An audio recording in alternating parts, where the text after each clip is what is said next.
Hey folks, Aaron at Redbird Speed. I want to talk about axle type today.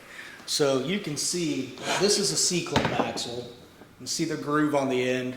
So on a C-clip axle, this is a 9-inch style end, not a C-clip end, but on a C-clip style end, you got your little snout where your bearing and seal goes in, axle slides in. You've got your puck in the middle, so slide the axle in, put the C-clip in, pull the axle out on both sides, put your puck in the middle, bolt it in, and that's what's going to retain the axle in, is the clip right here in this groove. These are bolt-in style axles. So in my opinion, these are a lot safer. You have a lot more options for posi. You can see this is a 30 spline. You're going to be limited on a 12 bolt to a 30 spline axle if you do a C-clip. You're relying on this clip to hold the axle in. So if you ever break an axle, you got your whole axle, wheel, and drum trying to come out of the housing. You might have seen videos of people at the drag strip breaking an axle and something like that happening. These bolt-in style axles are going to be, you're going to slide this whole axle and bearing assembly in.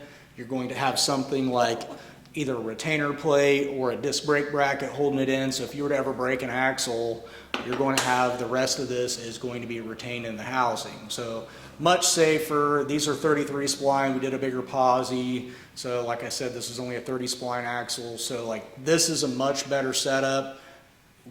We do very, very few C-clip rear ends. Almost everything we do is going to be a bolt-in style axle. So C-clip versus bolt-in.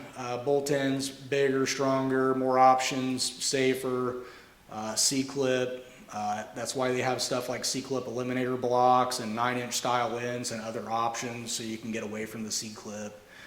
If you got a 400 horsepower street car cruising around town on a street tire and you're not doing anything crazy with it, you know, there's some big box stores that sell these rear ends. We sell these rear ends very, very rarely. You know, we like the bolt-in style axle for no more than, you know, 100, 150, 200 bucks more on the rear end. I feel like this is a far superior setup. So, yep, just want to kind of go through a few options there. Be sure to like and subscribe. We're going to go through, talk about all these axle features, spline count, hub, flange, bolt patterns, posi options, all kinds of stuff. So be sure to like and subscribe to keep up with the series. Appreciate you watching today. Have a good one.